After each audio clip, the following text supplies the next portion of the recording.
ଧ୍ୟାନ ଓ ପ୍ରାର୍ଥନା ମେ 15, 1914। ଶିଖର ଦେଶରେ ଛିଡ଼ା ହୋଇ ଚାହିଁଲେ ଦୃଷ୍ଟି ଯେପରି ପଡ଼େ ଦୂର ପ୍ରସାରିତ ଚକ୍ରବାଳ ଉପରେ, ସେହିପରି ହେ ଭଗବାନ, ତୋର ଏକତ୍ଵ ଏବଂ ଅଭିବ୍ୟକ୍ତ ଜଗତର ମଧ୍ୟରେ ଯେଉଁ ଅନ୍ତର୍ବର୍ତ୍ତୀ ଲୋକ ରହିଛି, ତାହା ସଙ୍ଗେ ଚେତନା ଏକ ହୋଇଗଲେ ତୋର ଅନାଦ୍ୟ ଏବଂ ଜଗତ୍ ସତ୍ତା ଉଭୟରେ ହିଁ ଏକ ସମୟରେ ଅଂଶଗ୍ରହଣ କରାଯାଇପାରେ। ମନେ ହୁଏ ଯେପରି ମୁଁ ରହିଛି ଏକ କେନ୍ଦ୍ର ସ୍ଥଳରେ, ଯେଉଁଠୁ ଚେତନା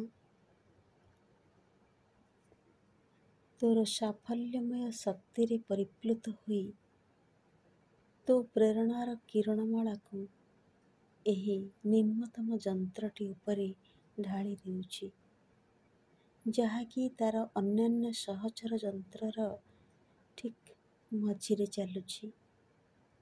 ଏହି ଲୋକାତୀତ ରାଜ୍ୟର ଊର୍ଦ୍ଧ୍ୱ ସୀମାରୁ ସ୍ଥୂଳ ପଦାର୍ଥର ଏକାତ୍ମତା ସ୍ପଷ୍ଟ ଭାବରେ ଦୃଷ୍ଟିଗୋଚର ହୁଏ।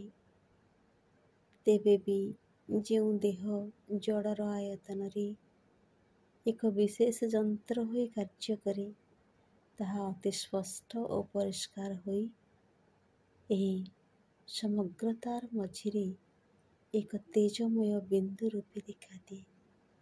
ଯୁଗପତ୍ ଏକ ଅଥଚ ବହୁ, ଯାହା ମଧ୍ୟରେ ସକଳ ଶକ୍ତି ସମାନ ଭାବରେ ବିଚରଣ କରୁଛନ୍ତି।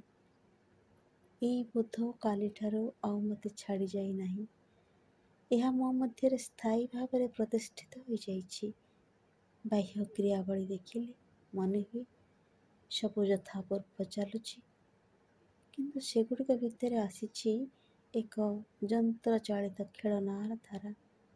ପ୍ରତି ଅଙ୍ଗ ଊର୍ଦ୍ଧ୍ଵାସୀନ, ଚେତନାର ପ୍ରେରଣାରେ ସବଳ ଓ ସଜୀବ।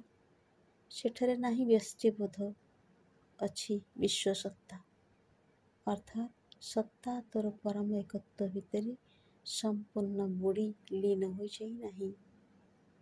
ବ୍ୟକ୍ତିଗତ ପ୍ରକାଶର ସକଳ ବିଧାନ ମୋ ନିକଟରେ ସ୍ପଷ୍ଟ ଦେଖାଦେଇଛି, କିନ୍ତୁ ଏପରି ଏକ ସମନ୍ୱୟ, ସମଗ୍ରତା ଓ ଯୁଗପତ୍ ଭାବ ନେଇ ଯେ ଆମର ସାଧାରଣ ଭାଷାର ସାମର୍ଥ୍ୟ ନାହିଁ ତାକୁ ପ୍ରକାଶ କରିବାକୁ।